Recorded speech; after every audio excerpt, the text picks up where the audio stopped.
presentación mencionando un título que puede ser un poco fuerte, y es que hoy la extorsión en Medellín puede ser un negocio más rentable que el narcotráfico. Y lo vamos a demostrar a través de la presentación, porque nos atrevemos a hacer esta aseveración. Y hay un elemento diferenciador ahí, y es que la extorsión no requiere de ninguna inversión.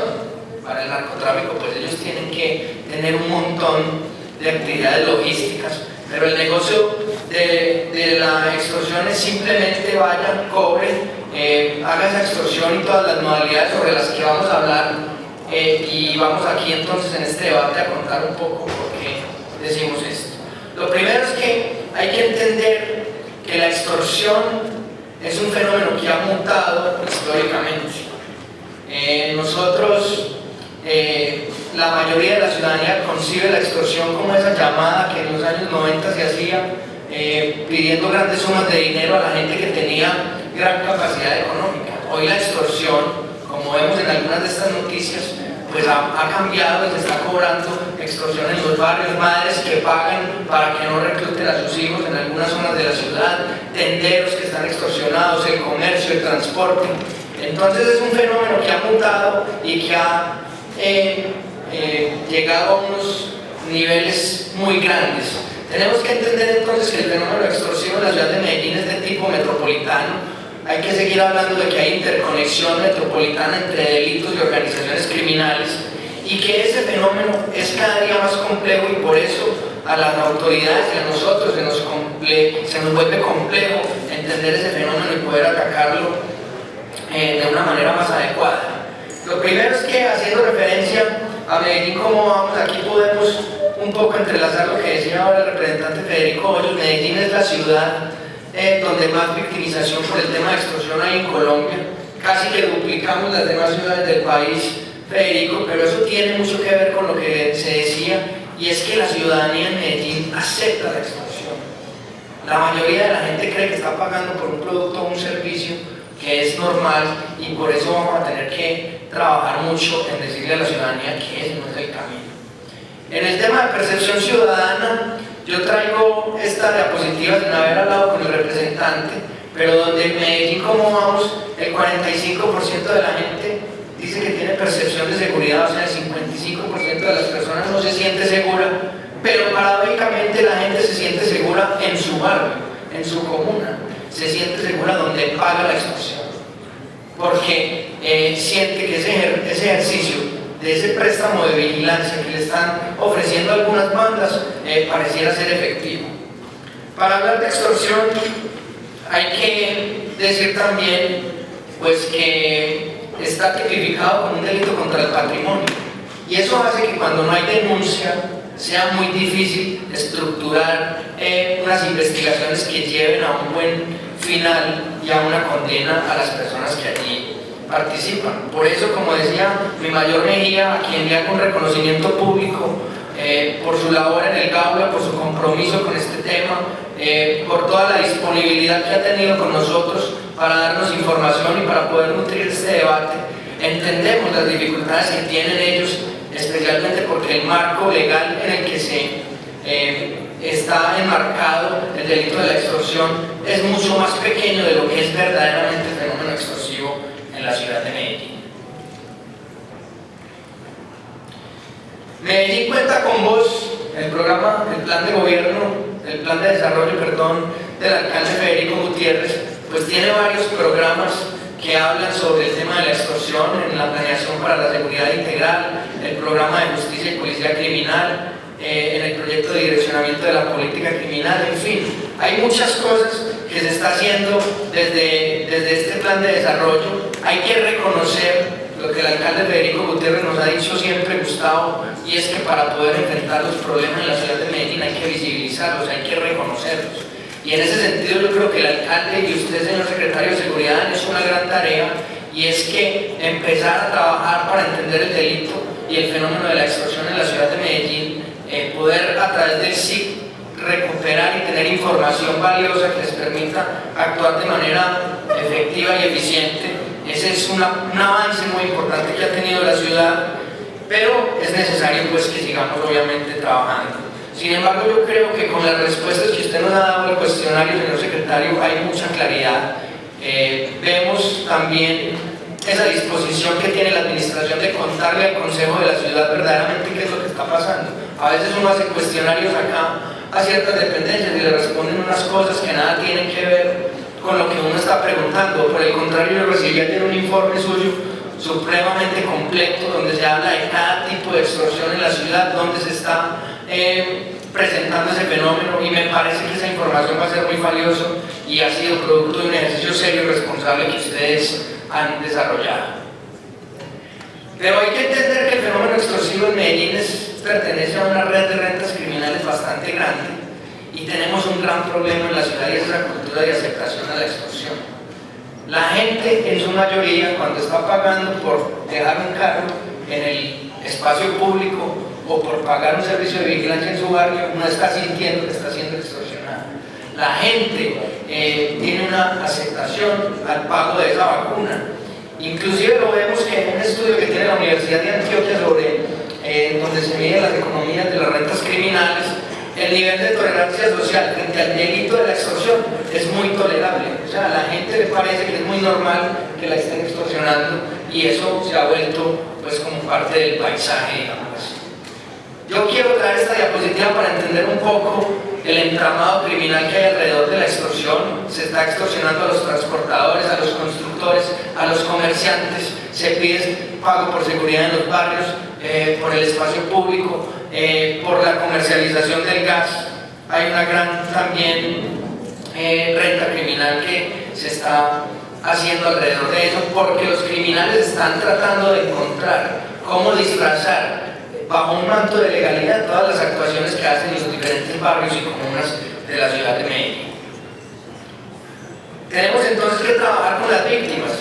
Hay que trabajar en generarle conciencia del delito a la ciudadanía, que la gente comprenda y entienda que el pago de esa extorsión, de esa vacuna, financia la criminalidad, que no es normal que paguemos por un servicio de seguridad, que eso tiene que ser un asunto que compete al Estado, que tiene que ser la administración, la policía, la institucionalidad la que en los barrios tiene que generar esa seguridad, que no es normal pagar por un producto, que no hay que verse obligados a comprar cierta marca por cierto precio como lo hacen algunas bandas, y ahora con algunos ejemplos lo vamos a mostrar en los barrios, y que no se está pagando por un servicio. Aquí podríamos tener diferentes relatos de personas del común que mi unidad de trabajo han podido conversar con ellos, que nos narran cómo son esas extorsiones de las cuales están siendo víctimas en los barrios, y enseguida vamos a escuchar algunos audios que nos permiten tener mucha más claridad. Lo más importante es que hay que decir que en Medellín hay cerca de 360 organizaciones criminales que están extorsionando. Hay datos oficiales del GAULA, hay algunos datos de la Secretaría de Seguridad, hay algunas otras organizaciones que hablan de otros números, pero en términos generales lo que queremos mostrar es que hay una gran cantidad de organizaciones que están extorsionando en la ciudad de Medellín, que hay cerca de 10 organizaciones delincuenciales integradas al narcotráfico que están, digamos, en la parte más alta de la pirámide de los criminales, y que hay muchas otras estructuras, unas vinculadas a ellos y otras independientes, pero lo que hay en Medellín es una verdadera estructura organizacional del crimen, y están muy bien repartidos territorialmente. Aquí traigo alguna información oficial del GAULA, voy a pasar rápidamente sobre esto, pero algunos de los nombres de las personas y de la zona de influencia donde tienen esas bandas: Laudín Robledo, por ejemplo, con presencia en la comuna 7, 11, 12, 13, 16, de alias Camilito,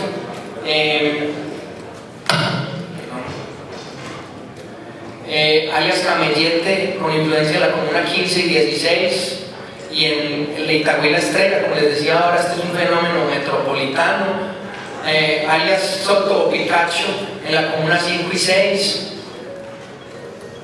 Anderson de la San Pablo en la comuna 1 y 3, Los Triana en la comuna 2, 3 y San Antonio de Prado, alias El Patrón, el Fernando Triana. Toda esta es información suministrada por el GAULA. Tom, una persona por la que hoy están ofreciendo $2 millones de recompensa. Cabecilla de los Chatas, que tiene influencia en Copacabana y Girardota, y como les decía ahora, pues influencia también y conexión en Medellín. En algunas personas y en algunas zonas de la ciudad hablan de nuevos pactos entre bandas, en zonas.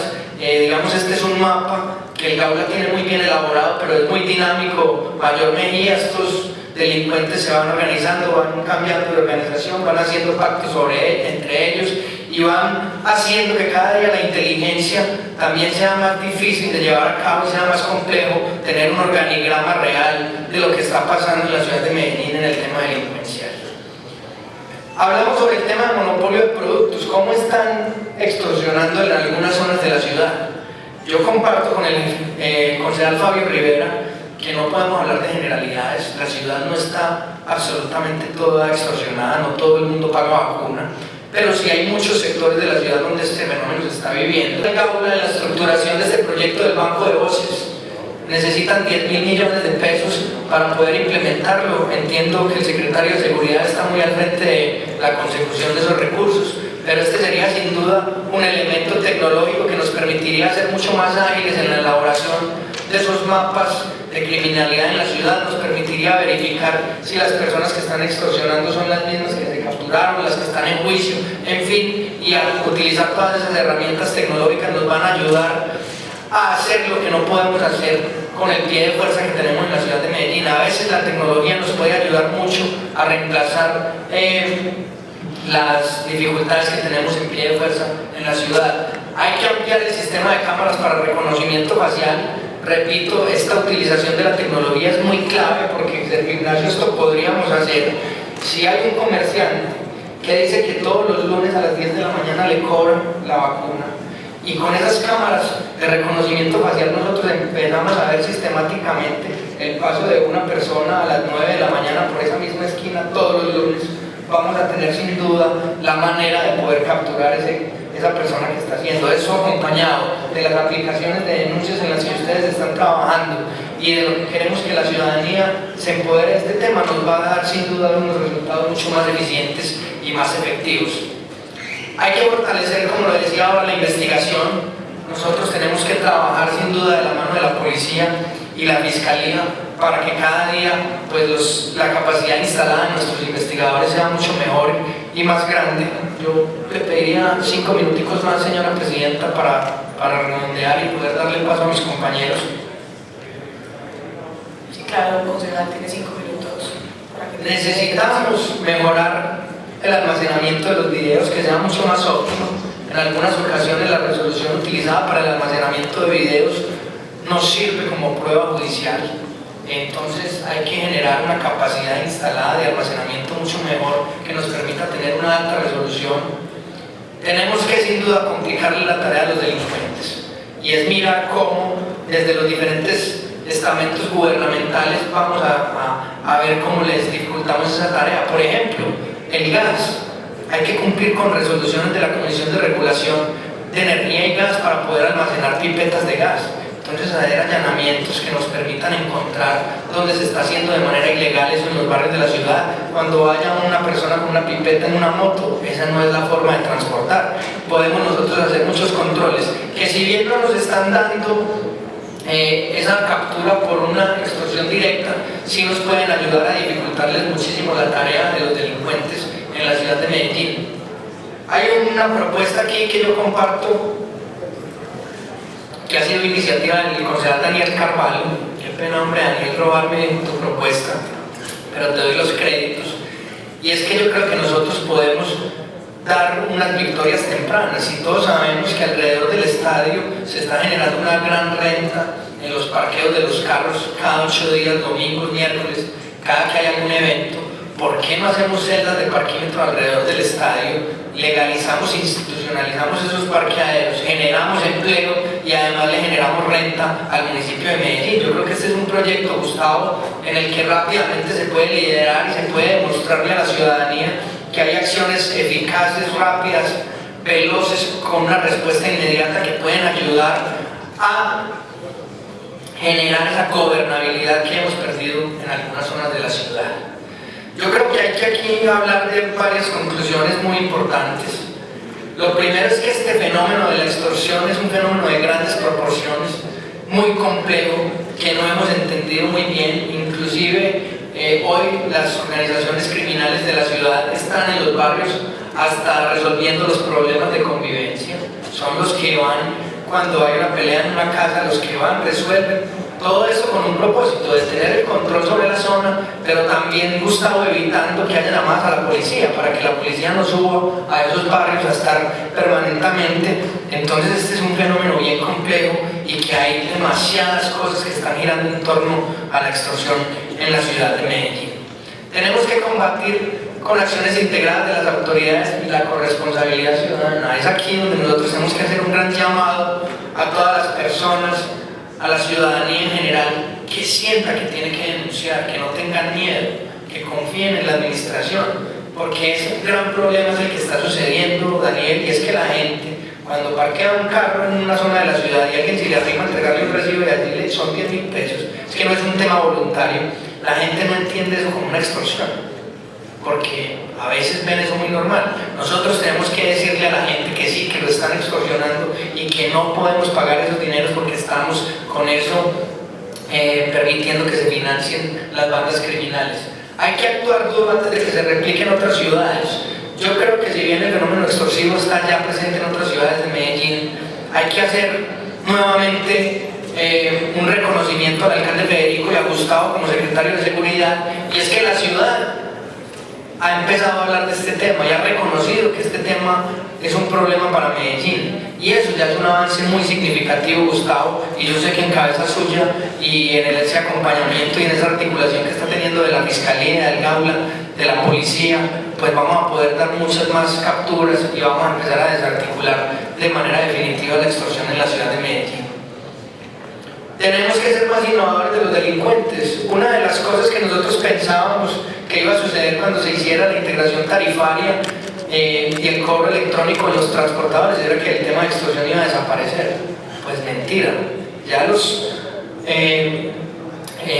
los ilegales se ingenian la forma de ir a las empresas a cobrar directamente la vacuna ya o a través de los alistadores. Ellos van ingeniándose otras formas, así que nosotros tenemos que ser igual de rápidos que ellos para innovar formas de no permitirles que sigan cobrando esta vacuna. Hay que recordar una cosa muy importante, que es un tema que no es menor, y es que a mayor poder económico que están generando estas bandas con estos recaudos, hay mayor poder militar, y ese mayor poder militar significa control territorial, y ese control territorial significa todo, tener el poder sobre las decisiones en las zonas y en los sectores de la ciudad, y nosotros, como decía Federico, tenemos que ganar esa lucha y esa batalla con la institucionalidad.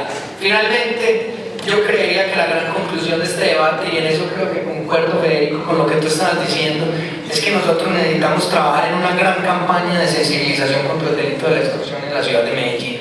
Hay que ir a los barrios de la ciudad a decirle a la gente: no pague por vigilancia, no pague por poder parquear su vehículo en el espacio público, no se deje obligar a comprar ciertos productos. Hay que decirle a los transportadores que entre todos ayudemos a no pagar extorsión, a FENALCO con esas iniciativas que tienen. Necesitamos una gran compañía de la ciudadanía, de los diferentes actores, de los gremios, para que podamos entre todos generar una confianza ciudadana, que es lo que tanto recalca esta administración: confianza ciudadana para poder ganarle la batalla a los criminales en la ciudad de Medellín. Muchas gracias.